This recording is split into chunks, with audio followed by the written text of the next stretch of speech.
Aí vem os crimes em espécie, e para começar a falar desses crimes, é preciso que nós antes percebamos as características que esses crimes terão. Esses crimes serão, em regra, comissivos, e não são muitos, né, são poucos, e bem poucos, na verdade, e são crimes também dolosos. Não haverá forma culposa dos delitos previstos na Lei 6385 de 1976. Essa lei, como eu disse ali atrás, não é uma lei que tenha previsto originariamente a, crimes, né? Não havia previsão originária nessa lei de crimes, e isso só veio a acontecer posteriormente em 2001, quando a legislação foi alterada para que ali se incluísse nos artigos 27C e seguintes umas previsões de cunho penal, as previsões de cunho penal que são agora objeto de nosso estudo. Lembrei. Lei de 1976, modificada em 2001 para a inclusão desses dispositivos penais que se referem a crimes dolosos de natureza comissiva e não omissiva, embora pode-se admitir a possibilidade de crimes comissivos impróprios, né? Mas a feição típica é de crimes comissivos. Muito bem. Quanto à pena, também é bom que nós tenhamos já de logo esse panorama. E quanto à pena, a pena de multa é aplicada cumulativamente aos crimes, e todos eles haverá aplicação cumulativa e multa. Em todos eles haverá a possibilidade de penas alternativas ou penas restritivas de direitos, no caso, substituição por força da regra geral do Código Penal, uma vez que não se trata de crime praticado com violência ou grave ameaça contra a pessoa, certo? Então, não havendo esta situação de violência ou grave ameaça à pessoa, esses crimes são todos eles sujeitos à substituição por penas não privativas de liberdade em caso de condenação. Em todos eles está prevista também, em dois deles, desculpem, está prevista a pena de reclusão para o crime do artigo 27C e para o crime do artigo 27D. Já no crime do artigo 27E, nós temos uma pena de detenção, e esta pena de detenção é de 6 meses a 2 anos, o que leva esta infração para a categoria das infrações penais de menor potencial ofensivo e, portanto, em sendo infração penal de menor potencial ofensivo, o crime do artigo 27E é um crime que se sujeita ao procedimento sumaríssimo e, portanto, também à competência do Juizado Especial Criminal, com tudo o que isso comporta, e nós veremos isso na parte processual, certo?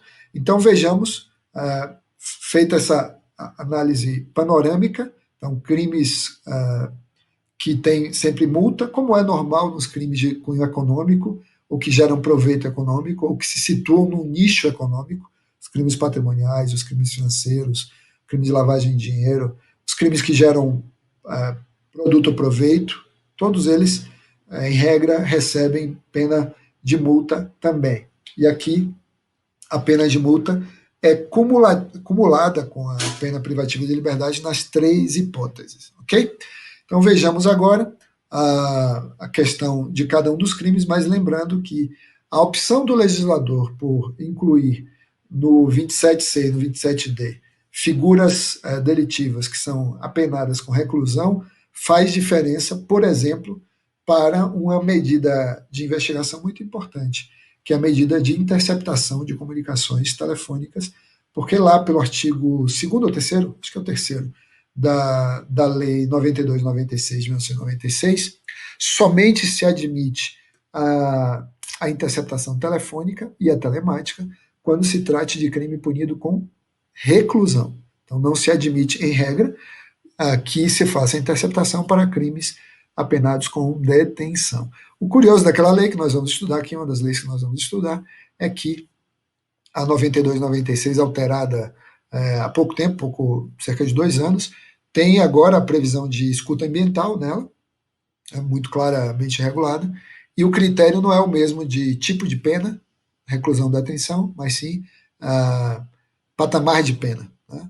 Intervalo de pena, hiato de pena, e aí o número 4 aparece como um número definidor da possibilidade de utilização ou não de escuta ambiental, como veremos no momento oportuno.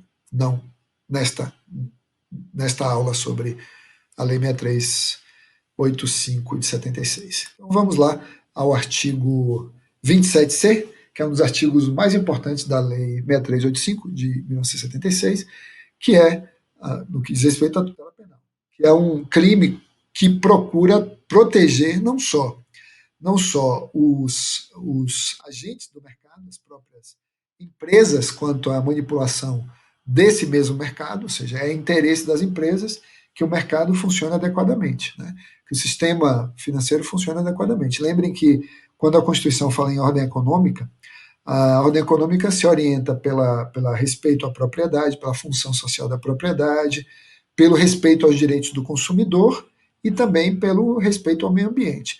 E aí lá, no sistema financeiro, na definição do sistema financeiro, há de novo essa expressão de desenvolvimento equilibrado.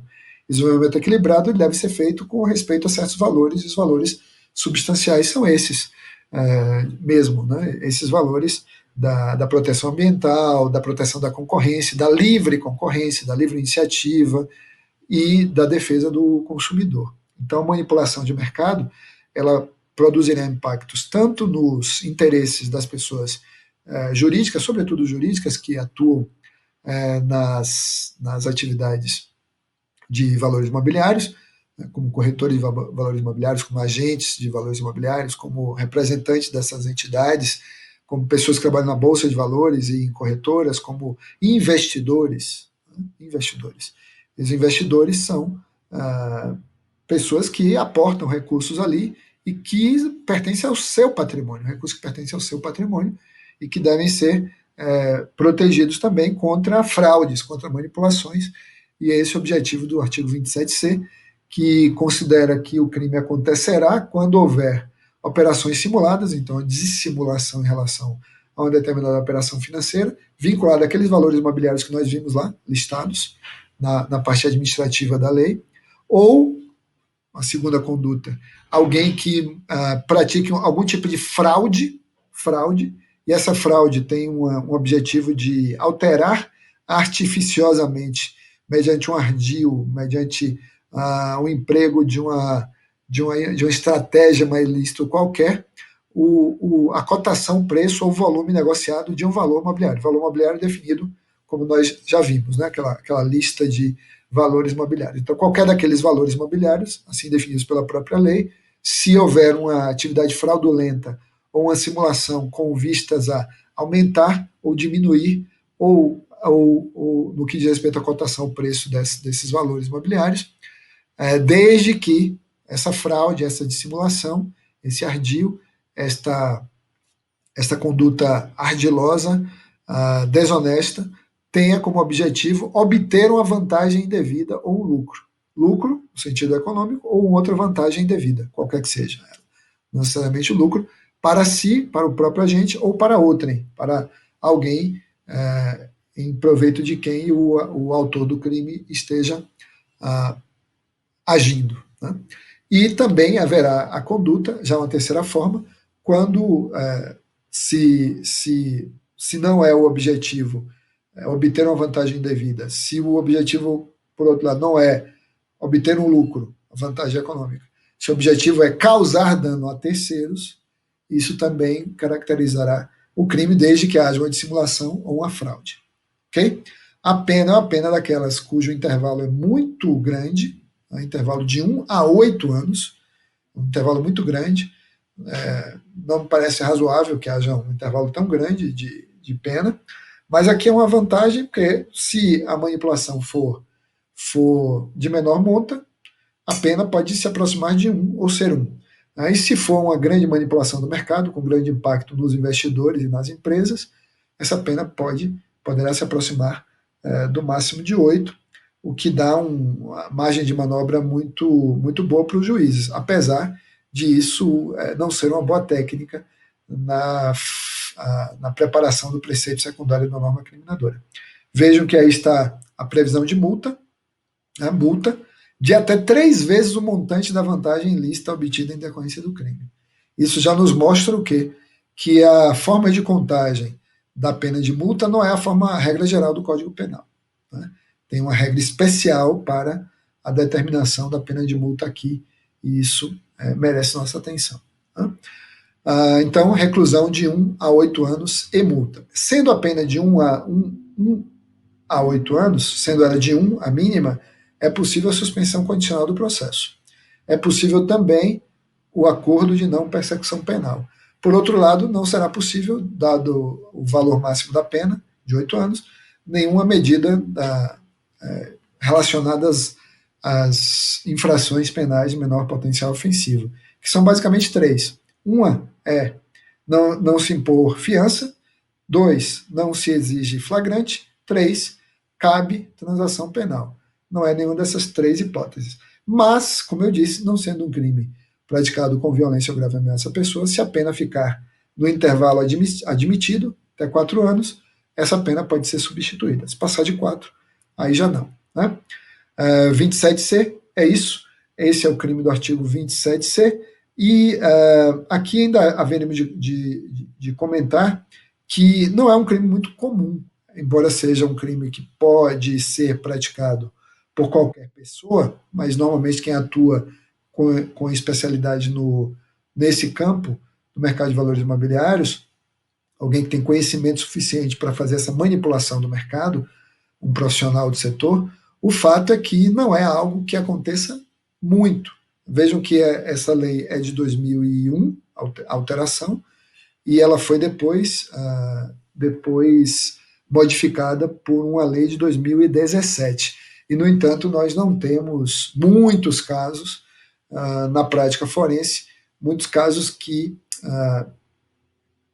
resultem numa produção forense, numa produção judiciária muito significativa.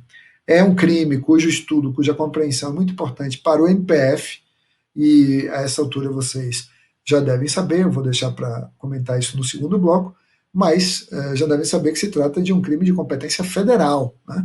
Por tudo que eu venho dizendo aqui, no campo da ordem econômica financeira, no campo do sistema financeiro nacional, e por ser um nicho de atuação de uma autarquia federal, que é a CVM. Né?